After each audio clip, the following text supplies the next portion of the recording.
समय याद भी दिलाता है कि जब कोई ऐसा वक्त आता है तो उस समय हमारे नेता और उस समय नेता प्रतिपक्ष अटल जी ने इंदिरा जी की तारीफ करके कहा था कि हम सरकार के साथ खड़े हुए हैं। तो विपक्ष को याद रखना चाहिए कि किस ढंग से समर्थन किया जाता है। परंतु मुझे एक याद आता है कि आज इंदिरा जी की आत्मा जहां कहीं भी होगी तो वो बड़ी अचंभित और स्तब्ध हो जाती होगी कि ये वही पार्टी है और ये वही परिवार है जिसके नेता के बारे में पाकिस्तान का पूर्व मंत्री फवाद चौधरी समर्थन करता है। और ये वो है जो कहता था मैंने पुलवामा में घुस के मारा है, जिनके बारे में ख्वाजा आसिफ उनके रक्षा मंत्री समर्थन करते हैं, जिनके बारे में पूर्व प्रधानमंत्री उनके Imran Khan floor of the house पे बोलते हैं, और सर जिनका नाम यूएन में उनके डोजियर में लिखा जाता है। तो मुझे लगता मैं इंदिरा जी को इन्हीं शब्दों में श्रद्धांजलि दे सकता हूं कि बूढ़ा वंश इंदिरा जी का उपजा ऐसा लाल, इज्जत सारी डुबो गई है ऐसा किया कमाल। अब मैं आगे कहना चाहता हूं सर, मगर एक इस सदन में जब हम 75 वर्ष के ऊपर एकत्र हैं तो शायद 75 वर्ष के इतिहास का वो सबसे ऐतिहासिक मौका था। तो मैं ये कहना सर आपके लिए आगे सुनिए सर, आप अरे लीजिए आप सुनिए, मैं एक बताना चाहता हूं सर, एक महत्वपूर्ण बात ये थी कि एक तरफ 7th फ्लीट भेजा गया था और चंद दिनों के अंदर अमेरिका ने मान्यता भी दे दी थी। हमने 93,000 प्रिजनर ऑफ वॉर छोड़े मगर पीओके में कुछ नहीं कर पाए। चलिए वो एक अलग बात है। हमारे 54 प्रिजनर ऑफ वॉर पाकिस्तान में थे, वो नहीं मिल पाए। ये मुझे आज तक आश्चर्य है कि 93,000 दे के 54 नहीं ले पाए। सुलह की कौन सी शक्ल सुमरती रही। तो मैं इनकी पॉलिसी के लिए कहना चाहूंगा, अरे आपके नेताओं के लिए बोल रहा हूं, एक पंक्ति में कह रहा हूं, सुनिए, अरे बात तो सुनिए, काहे परेशान हो रहे हैं। मैं कह रहा हूं चीन छीन देश का गुलाब ले गया। पंडित नेहरू के लिए वो गुलाब का फूल लगाते थे। चीन छीन देश का गुलाब ले गया, ताशकंद में वतन का लाल सो गया, और ये सुलह की शक्ल को संवारते रहे और जीतने के बाद बाजी हारते रहे।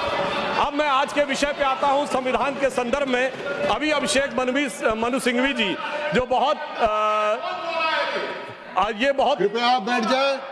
अरे भैया सब दिखाई पड़ रहा है। देखिए मैंने तो इनके नेताओं की तारीफ की फिर भी नहीं हजम हो पा रही है इनसे, इसीलिए मैं कह रहा हूं। अब सुनिए, आज के हम संविधान के विषय पे आते हैं तो संविधान का सबसे पहला वाक्य है, कृपया we the people of India, हम भारत के लोग।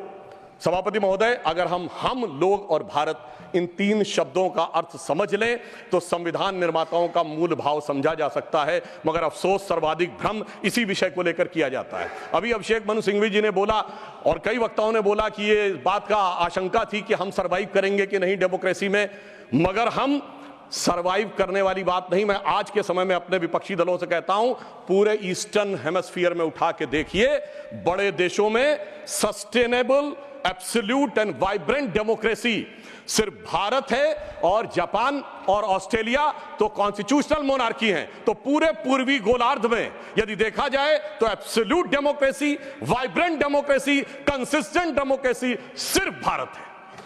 और यह भी समझना चाहिए, आज डेमोक्रेसी के अंडर में सर 34% पॉपुलेशन है विश्व की, जिसमें 17% अकेले हम हैं। We are the defenders of democracy in the entire world. कोई और नहीं है जिसे दूसरे नेता जाकर समझते होंगे। परंतु मैं यह भी बताना चाहता हूं, हम डेमोक्रेसी में सरवाइव किए हैं तो यह कोई अनायास नहीं। कॉन्स्टिट्यूएंट असेंबली की डिबेट में डॉक्टर राधाकृष्णन ने कहा था, मैं कोट करता हूं, कि गणतांत्रिक व्यवस्था इस देश के लिए कोई नया प्रयोग नहीं है, यह इतिहास के आरंभ काल से भारत की व्यवस्था में थी। मैं बाबा साहब अंबेडकर को कोट करना चाहूंगा, उन्होंने कहा, लोकतंत्र की अवधारणा भारत के लिए कोई बाहर की अवधारणा नहीं है, it's not an align object. यह कोई अपरिचित चीज नहीं है, प्राचीन काल से भारत की व्यवस्थाओं में निहित थी। और उन्होंने बौद्ध संघों का उल्लेख किया। और मैं अपने सम्मानी मित्रों से कहना चाहता हूं, लोकतंत्र की व्यवस्था भारत में कहां से थी। 12वीं शताब्दी के कर्नाटक में भगवान वासवन्ना के अनुभव मंडपों को देखिए। चोल साम्राज्य में 8वीं और 9वीं शताब्दी में इलेक्टेड गांव के प्रतिनिधि होते थे। 6 कमेटियां होती थी जो इलेक्टेड ढंग से काम चलाती थी।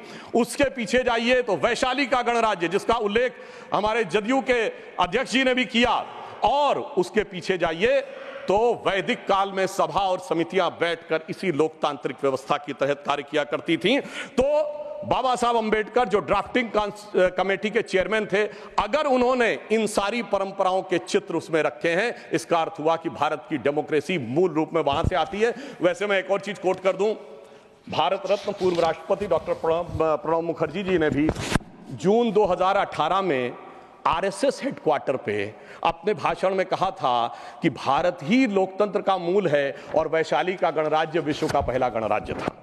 अब मैं बताना चाहता हूं कि हम भारत कैसा है, क्योंकि हमारे विरोधी लोगों को थोड़ा विदेश की बात ज्यादा समझ में आती है, तो देश क्या कहता है उससे ज्यादा समझिए विदेश क्या कहता है। और मैं सिर्फ दो ही बड़े लोगों के नाम लूंगा। चाइना, मैं कहता हूं कोई भी जाके चेक करे, चाइना में एंशिएंट चाइनीज में भारत का नाम क्या है? तियानजाओ, TIANZHOU। जाओ शब्द वहां पर केंद्र के लिए प्रयोग होता है, जैसे हमारी भारत में पुर, जयपुर, नागपुर, कानपुर वगैरह वगैरह। अब तियानजाओ अगर आप जाके आज सर्च करेंगे तो विकिपीडिया में कुछ उन्होंने घपला कर रखा है, सीधे सीधे लिख के नहीं आता, पर चाइनीज भाषा की डिक्शनरी में जाइए, TIN, तियान का अर्थ है हेवन और जाओ का अर्थ है केंद्र। तो चाइना के एंशिएंट में माना जाता था भारत क्या है? It is the centre of heaven. Ancient Japanese में भारत का नाम है Tenjuk, that is the centre of heaven. और ये कहते देश ही नहीं था। और चीन भी कह रहा है और जापान भी कह रहे हैं कि ये देश तो वो है जो स्वर्ग का केंद्र था। अब मैं बताना चाहता हूं, मिडिल ईस्ट में, अरब में 8वीं और 10वीं शताब्दी में जितने भी बड़े बड़े अरब के राइटर्स हुए हैं, चाहे इब्ने असीर हो, इब्ने कसीर हो, इब्ने तबरी हो, इब्ने खल्दूम हो, उन्होंने क्या लिखा है? अजीदुल रिहल उल इलामीन बिल इलादुल हिंद, यानी when I look towards the India the cool breeze of knowledge comes to us. तो इधर का भी, पूरब का भी बता दिया, पश्चिम का भी बता दिया, मगर हम क्या करें? ऑर्थर शोपेनहावर ने लिखा इंडिया के लिए कि यहां पर product of highest human wisdom की ऊपनिषदिक फिलॉसफी आई है। ये हमारा देश था, मगर अफसोस आज भी लोग ये कहते हैं कि जब माननीय प्रधानमंत्री जी ये कहते हैं कि Bharat is a mother of democracy, तो ये संविधान की मूल भावना के अनुरूप कहते हैं, मगर अभी भी कहीं कहीं लोगों को डिफेंडर्स ऑफ डेमोक्रेसी कहीं और से नजर आते हैं। इसलिए हमारे इस देश के लिए सभापति महोदय क्या कहा जाता था? गायन्ति देवः किल गीत कानी धन्यास्तुते भारत भूमि भागा स्वर्गापवर्गास्पद भाग हेतु भवंति भूयः पुरुषा सुरत्वात्। अर्थात ये भारत भूमि धन्य है, देवता जिसकी स्तुति में गीत गाते हैं, क्योंकि स्वर्ग में रहने के बाद भी मनुष्य के रूप में जन्म लेने को यहां लालायित रहते हैं, क्योंकि हम मोक्ष भूमि है। और वैसे ऑन द लाइटर नोट मैं कहना चाहूंगा, जो लोग मानते नहीं है कि भारत डेमोक्रेसी कि वो कहते हैं इंग्लैंड के मैग्ना कार्टा 1215 से आया था, वो इंग्लैंड को मानते मदर ऑफ डेमोक्रेसी। तो सभापति महोदय मैं कहना चाहूंगा कि इंग्लैंड के पूर्व प्रधानमंत्री की मदर इन लॉ हमारी इसी सदन की सदस्य हैं, तो मदर ऑफ डेमोक्रेसी ना मानो तो mother in law of democracy ही मान लेना चाहिए। अब मैं ये कहना चाहता हूं महोदय कि ये देश कैसे एक था जो वी द पीपुल कहा गया है। मैं बताना चाहता हूं कि जब माननीय प्रधानमंत्री जी ने श्री राम जन्मभूमि का उद्घाटन करना था, तो उससे पहले वो दक्षिण के जिन मंदिरों में गए थे उसमें से एक तमिलनाडु का श्रीरंगम मंदिर है। उस श्रीरंगम मंदिर का महत्व क्या है? यह माना जाता है कि अयोध्या के जो कुल देवता हैं भगवान विष्णु, वो श्रीरंगम के रूप में वहां विद्यमान हैं, क्योंकि जब उन्हें युद्ध करना था, विभीषण का राज्याभिषेक करना था, तो अपने कुल देवता को वहां स्थापित किया। समझिए, अयोध्या के वो नरेश हैं पर कुल देवता तमिलनाडु में है। देश इस प्रकार से जुड़ता है। भगवान कृष्ण ने अपना शरीर छोड़ा द्वारका में और हृदय उनका जगन्नाथपुरी में है। देश इस तरीके से जुड़ता है। इसके बावजूद लोगों को समझ में नहीं आता कि ये देश कभी जुड़ता था। तो मैं कहना चाहता हूं, आज भी कभी जब आप पूजा करते हैं तो हाथ में जब जल लेते हैं तो पंडित क्या बोलते हैं? गंगे च यमुने च गोदावरी सरस्वती नर्मदे सिंधु कावेरी जलेस्मिन् सन्निधिं कुरु। देश की सारी नदियों का स्मरण हो जाता है।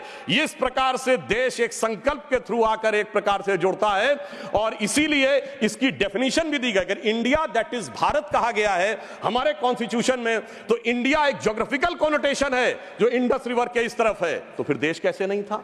और भारत के बारे में कहा गया है उत्तरम यत् समुद्रस्य दक्षिणम च हिमाद्रिभि वर्षम यद भारत नाम भारतीय संतति। पूरे भारत की डेफिनेशन दी गई है जो समुद्र के उत्तर में और हिमालय के दक्षिण में है। मगर हम क्या बताएं कि अभी भी लोगों के दिमाग में वो विचार है। अब मैं अगले विषय के ऊपर आता हूं। स्वतंत्रता आंदोलन। कांग्रेस बहुत दावा करती है कि उसने स्वतंत्रता आंदोलन में बड़ा काम किया। निश्चित रूप से योगदान था कांग्रेस के बड़े नेताओं का, हम इसको नकारते नहीं हैं। परंतु उस योगदान के बाद उस योगदान में कितना मिष्ठान लेने का प्रयास हुआ, यह मैं कांग्रेस के एक नेता कोट करना चाहता हूं। आप सबने बड़ा प्रसिद्ध गीत सुना होगा, कदम कदम बढ़ाए जा खुशी के गीत गाए जा। जो आजाद हिंद फौज का गीत था। इसको लिखने वाले थे बंशीधर शुक्ल, वो कांग्रेस के नेता थे। 42 में भारत छोड़ो आंदोलन के वजह से उनको निकाल दिया गया नौकरी से। वो लखनऊ में आकाशवाणी में कार्य करते थे, मगर जब आज़ादी के बाद उन्होंने जो भ्रष्टाचार देखा तो उन्हीं की पंक्ति में कोट करता हूं। क्यों, पहले कांग्रेस का एक चवन्नी हुआ करता था सदस्यता शुल्क, नारा होता था एक चवन्नी चांदी की जय बोलो महात्मा गांधी की। अब बंशीधर शुक्ल जी ने लिखा कि अब क्या होने लगा। उन्होंने कहा, कहां हूं बेड़िन की झनकार, कहां एक कुर्सी गद्देदार, कहां चवन्नी मांगे गुजर, कहां अब रिश्वत बेसुमार, हुईगा स्वतंत्र भारत हमार। और आगे उन्होंने लिखा कि कॉलेज की सब खिड़की स्वतंत्र, टीचर लड़का लड़की स्वतंत्र, हाकिम स्वतंत्र हरहा स्वतंत्र, गलियार घूर चरहा स्वतंत्र, परतंत्र हुए ईमानदार, हुईगा स्वतंत्र भारत हमार। ये तो मैं 1950 के आसपास की बात बता रहा हूं, जिस जमाने के विषय में आप ये कहते हैं। मगर अब मैं आता हूं संविधान में, जो पहला संविधान संशोधन किया गया, जिसके बारे में हमारे बहुत से लोग बोल चुके हैं, मैं डिटेल में नहीं जाना चाहता। मैं सिर्फ ये बताना चाहता हूं, अभिव्यक्ति की स्वतंत्रता या फ्रीडम ऑफ स्पीच हमारी परंपरा में है। और परंपरा जिस सीमा से है, मैं चुनौती से कहता हूं, दुनिया में कोई कंट्री, कोई सिविलाइजेशन नहीं हो सकता। हमारे यदि एक तरफ यह माना गया है कि वेद ब्रह्म वाक्य है, वेद वाक्यम जनार्दनम, तो यहीं पर एक ऐसा भी संप्रदाय हुआ जिसने कहा त्रया वेदस्य कर्तारा धूर्तो भांड निशाचरा, वेद के पढ़ने वाले 3 धूर्त भांड और निशाचर, उस चरवाक को भी स्थान दिया गया। इससे ज्यादा उदार फ्रीडम ऑफ स्पीच किसी को चाहिए? जो कहते फ्रीडम ऑफ स्पीच सिर्फ पंडित जवाहरलाल नेहरू के माध्यम से आई थी। अब मैं बताना चाहता हूं, जो फर्स्ट अमेंडमेंट हुआ, अगर उस समय 2 घटनाएं नहीं होती, सरदार पटेल जी की मृत्यु हो गई थी 15 दिसंबर 1950, और श्यामा प्रसाद मुखर्जी जी ने कैबिनेट छोड़ दिया था 6 अप्रैल 1950। अगर इन दोनों में से कोई होता सरकार में, तो मुझे पूरा विश्वास है कि यह नहीं हो पाया होता। परंतु उस फ्रीडम ऑफ स्पीच की कैजुअलिटी क्या हुई, मैं एक बताना चाहता हूं। बाबा साहब अंबेडकर ने जब 6 अक्टूबर 1951 को अपना इस्तीफा दिया है, जयराम रमेश जी ने वो बात ठीक कही थी कि उसका उपलब्ध है सरकार के आंकड़े में भी, मगर मैं कोर्ट, हाँ वो जी बिल्कुल है, ये है सर, ये है। मगर अब मैं कोट करना चाहता हूं कि बाबा साहब अंबेडकर ने के बारे में पद्म भूषण धनंजय कीर ने, जो कि इंदिरा जी की सरकार के द्वारा पद्म भूषण प्राप्त है, सबसे ऑथेंटिक बाबा साहब की जिन्होंने ऑटोबायोग्राफी लिखी, उन्होंने लिखा 10 अक्टूबर 1951 को लोकसभा में बोलने के लिए खड़े हुए। उनसे कहा गया मुझे अपना बयान प्रस्तुत करने की अनुमति दी जाए, तो उपसभापति ने कहा कि श्रीमान अंबेडकर, अगर आप अपने भाषण की कॉपी हमें पहले दे दी होती तो हम अनुमति दे सकते थे, आप चाहें तो 6 बजे के बयान अपना बयान दे सकते हैं। सभापति की बात सुनकर अंबेडकर जी को अचरज हुआ और धक्का लगा। उन्होंने कहा, क्या अंबेडकर, तो एक संसद सदस्य श्री कुंजरू और श्री कामत ने उपसभापति से पूछा, क्या अंबेडकर के भाषण की जांच की जाएगी? इस पर उपसभापति ने कहा, मुझे देखना जरूरी है, इस पर ध्यान देने की जरूरत है। डॉक्टर अंबेडकर के बयान में कुछ अप्रासंगिक या बदनामी करने वाली बात तो नहीं है। तब डॉक्टर अंबेडकर ने गरज कर कहा कि मैं इस तरह की तानाशाही के आगे नहीं झुकूंगा, और यह कहकर वो सदन के बाहर चले गए और प्रेस में उन्होंने अपना वक्तव्य जारी किया।